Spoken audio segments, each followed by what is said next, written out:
Genius सोच में एक बार फिर से आप सभी का स्वागत है दोस्तों। आज हमारी खास मेहमान है रजनी दुर्गेश जी, जिनसे मिलकर हमें संस्कृत के विषय में और पुस्तक प्रकाशन के इनके अनुभव से भी काफी कुछ सीखने को मिलेगा। तो चलिए शुरू करते हैं। स्वागत है आपका रजनी जी। कृपया हमारे दर्शकों को अपना परिचय दीजिए, जिसके विषय में हमारे दर्शक जानने के लिए बहुत उत्सुक है कि आज कौन मेहमान है। जी धन्यवाद। मैं रजनी हूँ। मैं देहरादून में रहती हूँ। मेरे पति का नाम दुर्गेश है और वो इंजीनियर है। मेरा एक बेटा और बहू है। बेटे का नाम पीयूष है, बहू का नाम इतिश्री है। दोनों इंजीनियर हैं और इन तीनों इंजीनियर के बीच में मैं साहित्य सीख रही हूँ। मेरे पति को भी थोड़ी बहुत रुचि है साहित्य में। बेटा गूगल में है, बहू पेप्सी में कार्यरत है। ये जानकर भी बहुत अच्छा लगा कि सभी लोग इंजीनियर हैं और आप साहित्य से जुड़े हुए हैं। तो कुछ ऐसा लगता है कि इंजीनियरों के बीच में साहित्य क्या कर रहा है और साहित्य के साथ इंजीनियरिंग कैसे निभ रही है, कुछ इस विषय में भी प्रकाश डालिएगा। जी धन्यवाद। आपने बहुत अच्छा प्रश्न पूछा है। इंजीनियरिंग भी कला है। इंजीनियर भी निर्माण करते हैं और सब समूहों को प्रयुक्त कर मैं साहित्य साधना करने में सफल होने का प्रयास करती हूँ। हाँ जी, बिल्कुल सही कहा आपने। आपने एमए पीएचडी किया है। यह सफर आपका कैसा रहा तथा आपने आचार्य भी लिखा है। अपने परिचय में कृपया अपने विषय में थोड़ा विस्तार से बताएं। हमें जानने की बहुत जिज्ञासा। मैं रजनी दुर्गेश से भी जानी जाती हूँ। मैंने संस्कृत साहित्य में एमए किया है, आचार्य भी किया है। तदुपरांत मैंने बिहार विश्वविद्यालय से पीएचडी की है। पति चेन्नई में कार्यरत थे, अतः मैं चेन्नई के स्कूल में बच्चों को पढ़ाने लगी थी। करीब 1 साल हुआ था कि मुझे राष्ट्रीय शिक्षण संस्थान कॉलेज में लेक्चरर के लिए पद रिक्त हुआ है, ये पता चला। मैं लोक संवरण न कर सकी और मैंने परीक्षा दी और मेरा चयन भी हो गया। मैं ज्वाइन कर ली। यहाँ भी 10 महीने भी नहीं हुए थे कि बेटे पीयूष के पैर में फ्रैक्चर हो गया। कोई नहीं आ सका देखभाल के लिए। मैं तो मां ठहरी, कैसे बच्चे को छोड़ सकती थी। मैं स्वेच्छा से त्यागपत्र देकर कुछ वर्ष बिल्कुल गृहिणी बन गई। एक दिन किसी बात पर निकट के रिश्तेदार को यह कहते सुना कि पता नहीं क्या पढ़ी है और किसी और के लिए एक वो दीदी है जो कितना लिखती है। चूंकि वो जॉब में थी, मेरी सोई अंतरात्मा जाग गई, कुछ करने की ठान ली।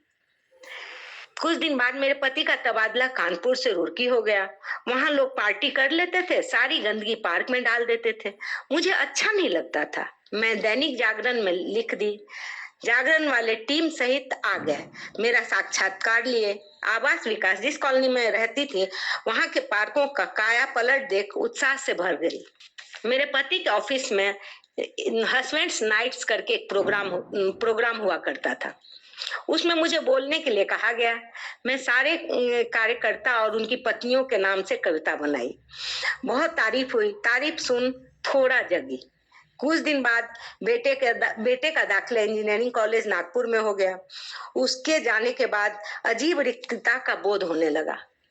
दोस्तों के कारण थोड़ा संभली ही थी कि ट्रांसफर गाजियाबाद हो गया मेरे पति का। पुनः एकाकीपन। मुझे मायूस देख मेरे पति ने कहा, दैनिक जागरण में ब्लॉग पर लिखा करो। मैं लिखने लगी और ब्लॉगर बन गई। उसके बाद अमर उजाला, दैनिक भास्कर आदि की ब्लॉगर भी बन गई। धीरे धीरे मेरा रुझान कविता लिखने पर होने लगा। साहित्य सागर में अवसर मिला। मैं हर विधा पर लिखने लगी। उस साइट पर मैं सीखने भी लगी। लघु कथा भी सीखी।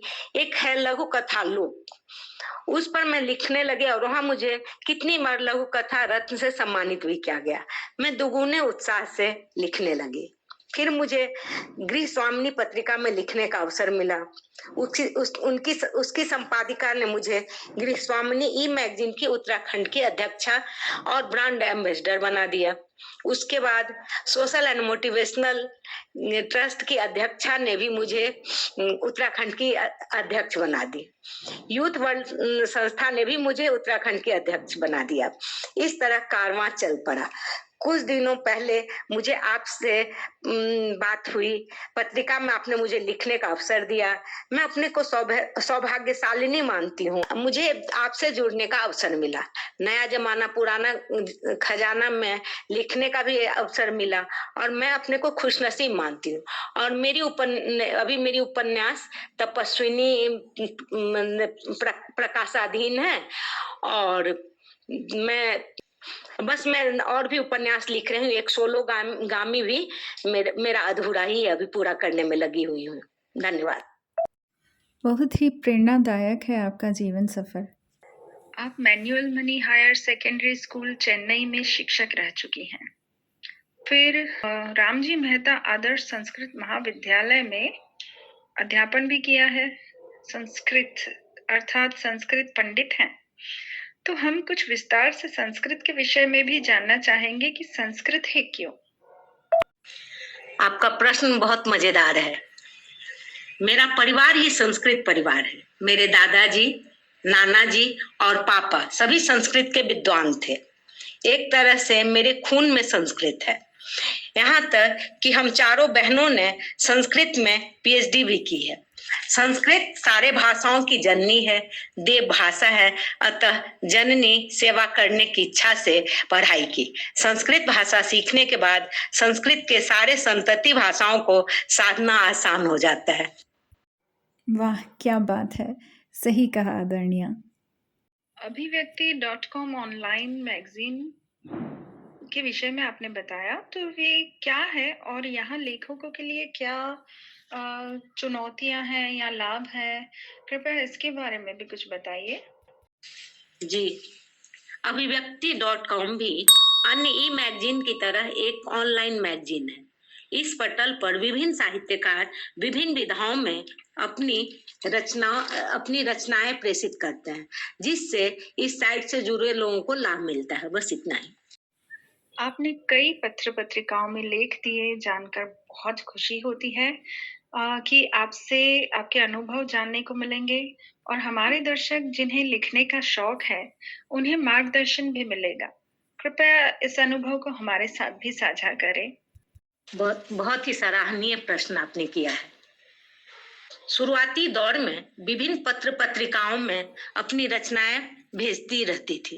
कुछ रचनाएं यूं ही लौटा दिया जाता था, लेकिन कुछ रचनाएं छप जाती थी। अपनी छपी हुई रचना देखकर असीम प्रसन्नता होती थी। उसी समय में मैंने लेखकों को संबोधित करते हुए एक रचना लिखी जो इस प्रकार है। लेखक लेखनी मत छोड़, सत्य बता झूठ को तोड़, सच का मुंह ना फोड़। मोह अगर कोई दे दे तो भी सच का साथ कभी ना छोड़। लेखक लेखनी मत छोड़, सत्य का संकट से है पर इसका साथ न छोड़। बहकावे में तुम आओगे तो लेखनी की होगी तोड़ मरोड़। सत्य की नींव लगाया, सच्चाई की स्याही में डुबोया।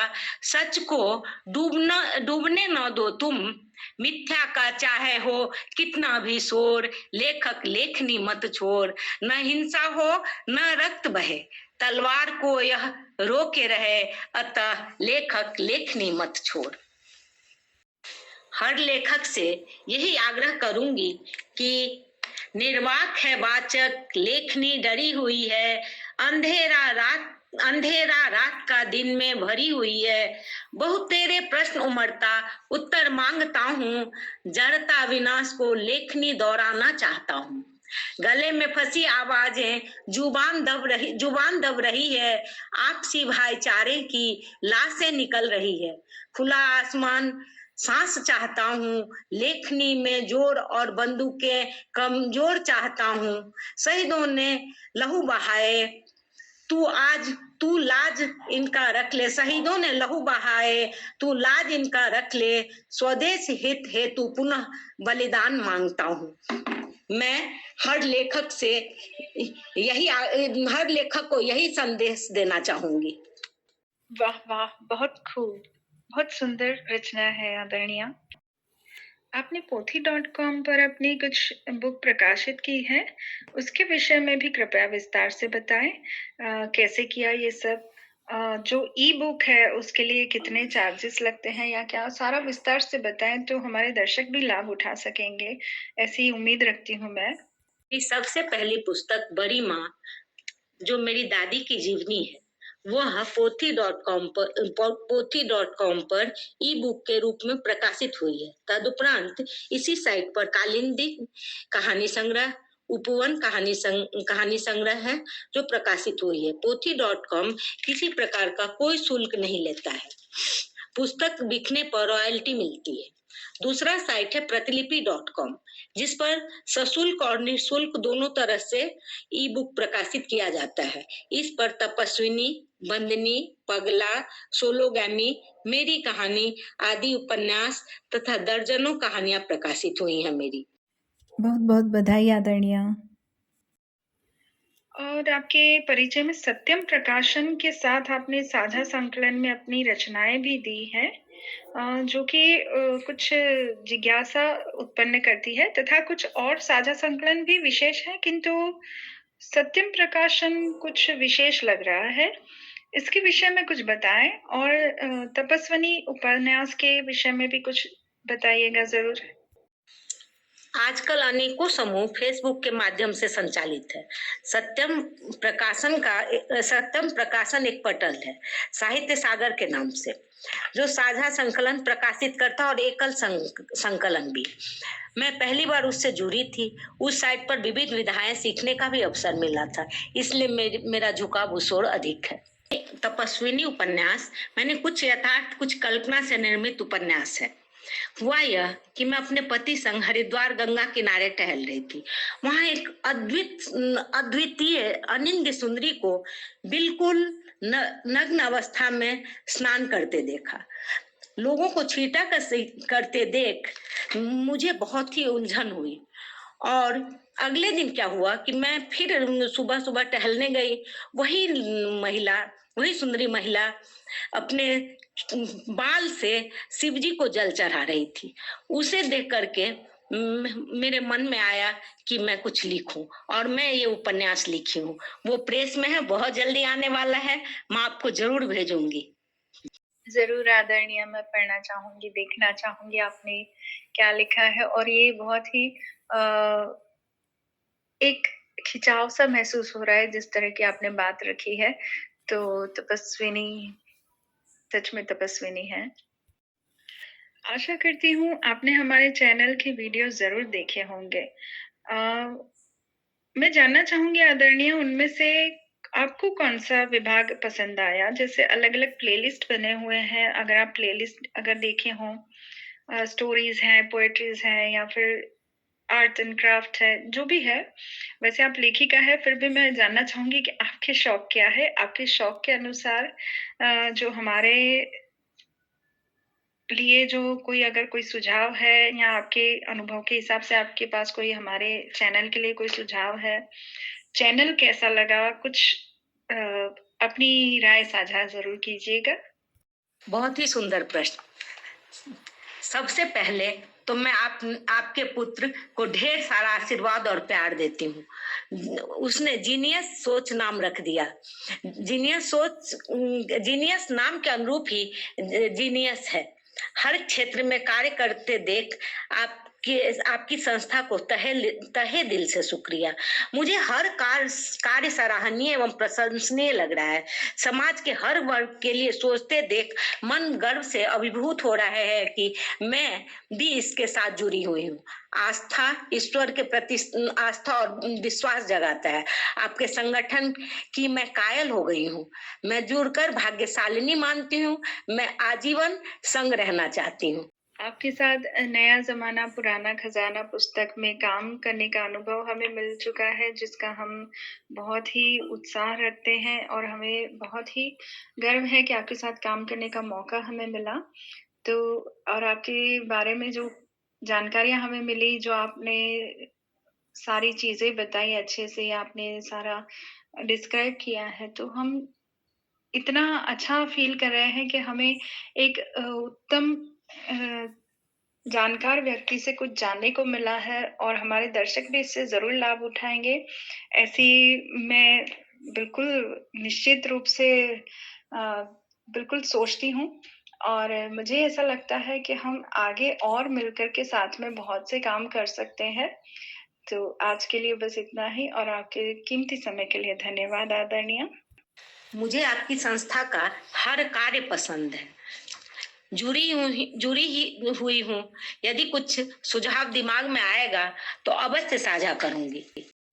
आपको भी बहुत बहुत धन्यवाद। मुझे बहुत ही अच्छा लगा। मैं निःशब्द हूँ।